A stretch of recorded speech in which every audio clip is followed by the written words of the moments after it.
আসসালামু আলাইকুম। আজকে শেয়ার করব খুব সহজে ঘরে থাকা অল্প কিছু উপকরণ দিয়ে চালের লাড়ু রেসিপি। এটি বানানো যতটা সহজ, খেতে কিন্তু ততটাই সুস্বাদু। চলেন তাহলে শুরু করি। এখানে আমি রান্নার রেগুলার চাল ভালোভাবে ধুয়ে সামান্য লবণ দিয়ে ভেজে নিয়েছি। তারপর ঠান্ডা হওয়ার পরে ব্লেন্ডারের জগে দিয়ে এগুলা গুঁড়া করে নেব। আপনারা চাইলে শিলপাটাতেও বেটে নিতে পারেন।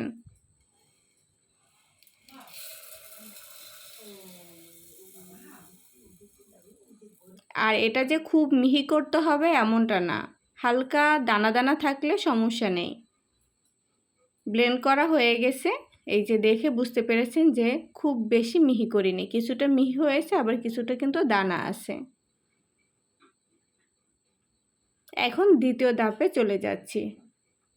চুলায় একটি কড়াই বসিয়ে দিয়ে তাতে পরিমাণ মতো পানি দিয়ে নিলাম। এখন দিয়ে দিচ্ছি দারচিনি, এলাচ, তেজপাতা। পানি গরম হওয়ার পর হালকা যখন গরম হবে সেই পর্যায়ে কিন্তু মশলাগুলো দিয়ে দিলাম।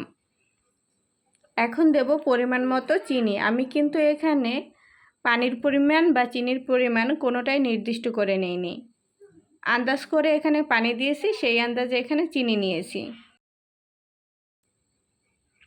এটা একটু সময় ধরে নাড়তে থাকতে হবে, নিচ থেকে লেগে যেতে না যায় সেদিক খেয়াল রাখতে হবে। এখানে দিয়ে দিচ্ছি রসুন। অবশ্যই একটু রসুন থেতো করে দেওয়ার চেষ্টা করবেন। তারপর দিয়ে দিচ্ছি কোরা নারিকেল, সামান্য জিরার গুঁড়া।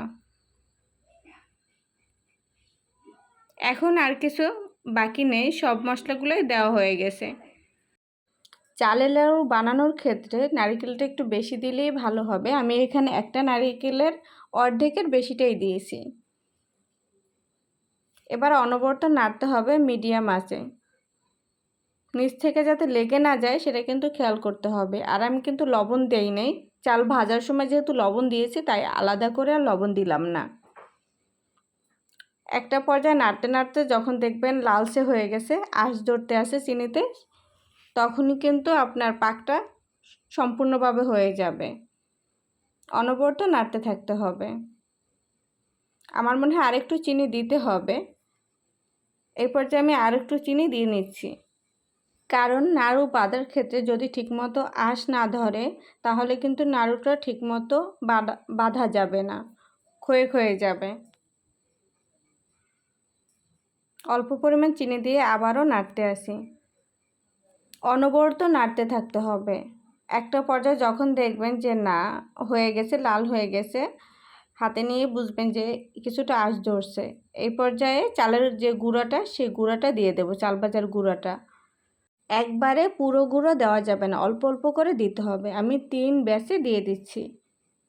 প্রথমবার দিয়ে দেখলাম যদি একবারে দিলে সব জায়গাতে ভালোভাবে লাগবে না, তাই অল্প অল্প করে ভালোভাবে মিশিয়ে নিচ্ছি। এই পর্যায়ে আমি আবারও দিয়ে দিলাম।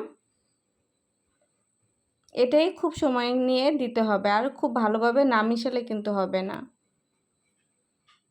আর চালের গুঁড়া দিয়ে বেশিক্ষণ নাড়ার দরকার নেই, 2 থেকে 3 মিনিট নেড়েচেড়ে মিশিয়ে নিলেই হবে। খুব ভালোভাবে যাতে মিশে যায় তাহলেই হবে। এই পর্যায়ে রেডি হয়ে গেছে, এখন নামিয়ে নিতে হবে। আর এটা খুব বেশি গরম অবস্থায় বানাতে গেলে, লাড়ু বাঁধতে গেলে হাত কিন্তু পুড়ে যাবে। কিছুটা ঠান্ডা হওয়ার পরে লাড়ু বাঁধতে হবে। আর বাঁধার আগে অবশ্যই পানি দিয়ে হাত ভিজিয়ে নিতে হবে, না হলে হাতে খুব তাপ লাগবে। তো আমি আর আমার মা দুজনে মিলেই লাড়ুগুলো বাঁধতেছি, কারণ এটা আবার ঠান্ডা হয়ে গেলে তখন আর বাঁধা যাবে না, ঝুরা ঝুরা হয়ে যাবে।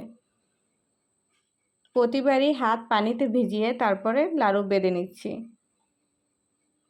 এই তো, কেমন লাগলো ভিডিওটি অবশ্যই কমেন্টস করে জানাবেন। আর আপনি যদি আমার চ্যানেলে নতুন হয়ে থাকেন সাবস্ক্রাইব করে পাশে থাকবেন। আর এরকম মজার মজার সহজ রেসিপি পেতে অবশ্যই চ্যানেলটি সাবস্ক্রাইব করতে কিন্তু ভুলবেন না। সবগুলো লাড়ু বানানো হয়ে গেছে, একটা ভেঙে আপনাদের সাথে শেয়ার করলাম। ভালো থাকবেন সবাই, নতুন ভিডিও দেখার আমন্ত্রণ রইল। আসসালামু আলাইকুম।